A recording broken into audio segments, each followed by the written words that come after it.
Doctor Francisco Gil White, ¿cómo estás? Mucho gusto. Te agradezco mucho que hayas venido. Gracias. Eres doctor en antropología y especialista en el conflicto del Medio Oriente Así es. y algunas otras cuestiones. Y acabas de publicar un libro que está en Amazon que se llama... Se llama El colapso de Occidente, el siguiente holocausto y sus consecuencias. Perfecto. Pero el tema que nos ocupa, y obviamente lo debes de tratar también en el libro, es el Estado Islámico. Después del atentado de París, bueno, ya sabíamos que era una cosa terrible, pero pues ahora es una cosa terrible y muy poderosa, a lo que se puede ver. ¿Cuál es el origen del Estado Islámico? Bueno, el Estado Islámico es una consecuencia de una política que siguieron los estadounidenses en Irak. Entonces, inmediatamente después de invadir Irak en 2003, la consecuencia inmediata fue que hubo un estallido de terrorismo yihadista en todo el país, cosa que no había bajo Saddam Hussein. Era un Estado imperfecto con muchos desventajas y bemoles, pero no era un infierno de terror.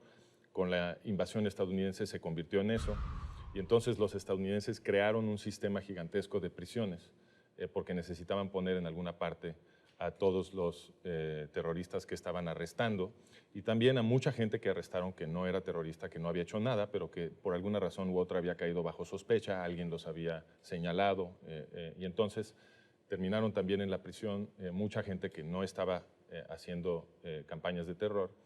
Y dentro del complejo de prisiones estadounidenses, pues los que dominaban la vida social interna de la prisión eran los yihadistas, porque había muy poca supervisión de parte de los custodios estadounidenses. Entonces, los yihadistas, los terroristas yihadistas... Era una sucursal de Al-Qaeda lo que había allí, ¿no? Se convirtió en una sucursal de Al-Qaeda. Los terroristas yihadistas lo convirtieron en una escuela, convirtieron estas prisiones en una escuela. Hay una prisión muy famosa, ¿cuál es el nombre? La Universidad Yihadista. Camp Bucca y Camp Cropper eran las más importantes. Ahí fue donde se produjo la fusión, ¿no? Así es. Y tenían, bueno, estaban, según los testimonios de gente que estuvo en esa prisión, estaban los yihadistas dando clases con pizarrón sobre cómo hacer bombas, cómo convertirse en un bombardero suicida, sobre el tema de la yihad, etc. Ahora, lo que está relatando no solamente es un relato tuyo, sino es un relato que apareció en la prensa estadounidense.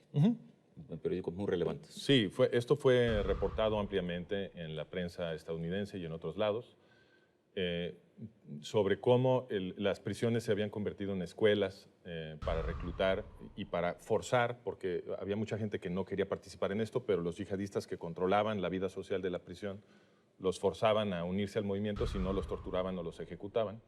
Y esto duró 5 años. Ahora, el asunto de la invasión norteamericana a Irak está conectado de alguna manera indirectamente, bueno, es un poco la misma historia, con la invasión soviética a Afganistán en 1979 y con el apoyo que le da Estados Unidos a la resistencia afgana, de donde nace el movimiento de Al-Qaeda con Bin Laden.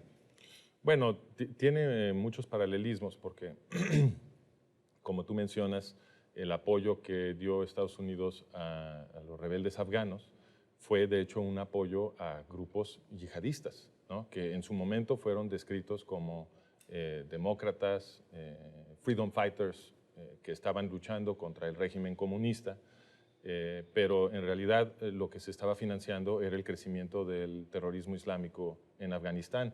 Y luego los graduados de ese proceso terminaron en otras partes del mundo y convirtiéndose en soldados de la yihad en distintos conflictos en otras partes, ¿no? Ahora, la complejidad de Medio Oriente, bueno, tú que eres especialista, digo, para cualquier lego que la ve de afuera es enorme, pero tú que eres especialista, pues es enorme. Y está el asunto de Irak, y está el asunto también de Siria. Entonces, hay una rebelión ahora también de guerreros de la libertad contra el presidente de Siria, que está solamente apoyado por Rusia y también por Irán. Y esto se inscribe ahí en una relación muy tensa con Estados Unidos y la coalición, digamos, occidental. Sí, bueno, lo más importante para tratar de entender qué ha sucedido en la guerra civil siria, en mi opinión, es entender que fue una producción de ISIS. Es decir, ISIS es el que entrenó y financió y generó toda esta explosión de terror y de guerra civil en Siria. Y esto es algo que los estadounidenses siempre entendieron. En el artículo que publiqué hace poco sobre este tema en Milenio, explico cómo un reporte de inteligencia del Pentágono, que fue recientemente publicado, desclasificado por Judicial Watch, demuestra que la inteligencia militar estadounidense entendía desde el principio de la guerra civil siria que era una producción de ISIS. Y sin embargo, lo que afirmaron en público fue que los rebeldes sirios eran demócratas que estaban luchando contra Bashar al-Assad para tratar de establecer una democracia en Siria, y los empezaron a armar y apoyar.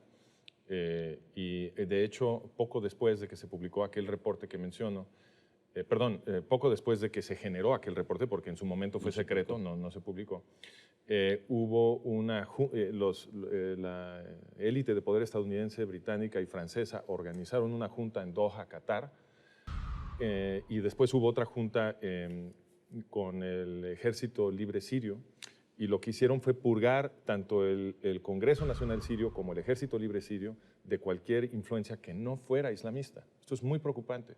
O sea, los que sí no eran islamistas, a esos los quitaron, se volvió uniformemente islamista. Se volvieron integristas. Y luego los armaron y los financiaron. Y pocos meses después de que hicieron ese reajuste, una porción gigantesca del Ejército Libre Sirio simplemente se unió a ISIS. Entonces, la pregunta es elemental. Después de la experiencia del derrocamiento, de la invasión a Irak, sí, y de lo que tú describiste, que es obvio, que Hussein era pues, a lo mejor un dictador, pero finalmente mantenía en paz y era un Estado laico, ¿por qué se vuelve a reproducir de parte de un Estado que fue el principal actor en esta historia, que es Estados Unidos, la misma historia con el presidente sirio ahora, que encabeza un régimen pues a lo mejor muy brutal y muy antidemocrático, pero finalmente que mantenía al país en paz y a los yihadistas los tenía en paz? sí. ¿Cuál es la explicación de eso? Pues esta es una pregunta bien importante, Jaime, porque cuando analizamos a largo plazo las políticas de la clase gobernante estadounidense en toda esta área de Asia Occidental y el norte de África, lo que vemos es una política consistente a favor del islamismo yihadista. Y eso es muy preocupante, ¿no? Muchos medios lo han querido explicar como una serie de errores. Y por supuesto que esa es una hipótesis que se puede poner sobre la mesa. Pero cuando los errores se multiplican a lo largo de las décadas y son siempre en la misma dirección, pues entonces uno puede empezar a sospechar que en realidad lo que estamos viendo es una política. Podemos ver, por ejemplo, en el caso reciente de la así llamada Primavera Árabe. De hecho, los movimientos de la Primavera Árabe eran sobre todo movimientos de la Hermandad Musulmana. En Egipto, que es el caso más dramático, el más sonado de todos, la Hermandad Musulmana se convirtió en gobierno gracias a que los estadounidenses primero presionaron a Hosni Mubarak para que se fuera y luego presionaron para que hubiera elecciones inmediatas después de que se fue Mubarak, lo cual le dio una ventaja enorme a la Hermandad Musulmana, que era la única que se podía organizar a Es tiempo. una cosa muy preocupante, pero si tuvieras que esbozar una hipótesis de por qué están haciendo esto, muy brevemente, porque nos está comiendo el tiempo, ¿cuál sería? Bueno, obviamente hay un interés, parece ser, por generar una desestabilización de Oriente Medio. Eso es muy preocupante, pero para hablar ya de las intenciones a más largo plazo, realmente no nos da tiempo aquí. Bueno, entonces vayamos a lo otro. El ISIS ahí está, es el primer califato que controla un territorio, se dice, más grande que Inglaterra, Sí, y cobra impuestos. Está comerciando con el petróleo, claro, que está usufructando de este territorio. así es. Se dice que este petróleo se le está vendiendo a Turquía y que ahí está implicada incluso la familia del presidente de la República. Sí, el hijo, ¿no? Parece. El hijo del presidente. Sí. Y todo esto está envuelto pues, en la tensión y el conflicto de Estados Unidos con Rusia, con Putin, y con el apoyo de Irán al presidente sirio también. Y ya se formó con todo y todo una coalición contra ISIS. Los bombardeos van para adelante y es previsible que esto va a ser en algún momento destruido o sometido, ¿o no? Bueno, yo creo que sí. Yo creo que ISIS sí va a ser sometido, pero no estoy muy optimista sobre la consecuencia, porque lo que yo creo que va a resultar una vez que ISIS sea sometido es Gran Irán. ¿Por qué? Porque Irán, una de las consecuencias de la invasión estadounidense de Irak, que esto fue reconocido ya hace varios años, generalmente, es que Irak se convirtió prácticamente en la provincia occidental de Irán. ¿Por qué? Porque el gobierno que había en Irak antes era el gobierno sunita, de la minoría sunita que lideraba Saddam Hussein. Pero Irak es un país que tiene una población de mayoría chiita. Esa es la versión del Islam que es mayoritaria también en Irán. Entonces, lo que sucedió con la invasión estadounidense es que en el vacío de poder que se creó, ahora sí subieron los chiitas al poder y el gobierno post-invasión de Irak es chiita y se ha reconocido ya desde hace mucho que tiene mucha influencia de Irán. Esto ya se está conjugando porque con el esfuerzo de derrotar a ISIS, los iraquíes pidieron a los iraníes que vinieran a dirigir sus ejércitos y ya están siendo comandados los ejércitos de Irak por los iraníes. Ahora, también tenemos que en Siria, como tú mencionas, Bashar al-Assad ha sido siempre un aliado del régimen islamista iraní. Y luego tenemos que en Líbano ya lo controla Hezbollah, que es una creación de la Guardia Revolucionaria iraní. Entonces, lo que yo veo que va a suceder una vez que ISIS sea finalmente sometido es que se va a formalizar el control de Irán hasta Líbano. Y eso pues va a poner en peligro la supervivencia del Estado israelí, porque los líderes iraníes casi cada mes renuevan su promesa de exterminar a los judíos israelíes. Pero este conflicto con Israel y esta no sé, guerra santa contra Israel es algo que comparten prácticamente todas las variantes del Islam, ¿o no? Eso es cierto? Sunitas y chiitas. Estoy de acuerdo. Y justamente otro problema de lo que se está sucediendo ahorita es que con estas guerras civiles que están sucediendo en Asia Occidental, todos estos distintos grupos yihadistas que todos prometen destruir Israel están aprendiendo a pelear. Entonces podríamos ver lo que está sucediendo ahorita como un gran entrenamiento y el que quede, el que controle todo este territorio, y si es Irán, Irán va a controlar la mitad de las reservas mundiales de petróleo, porque va a tener todas las reservas iraníes más las iraquíes.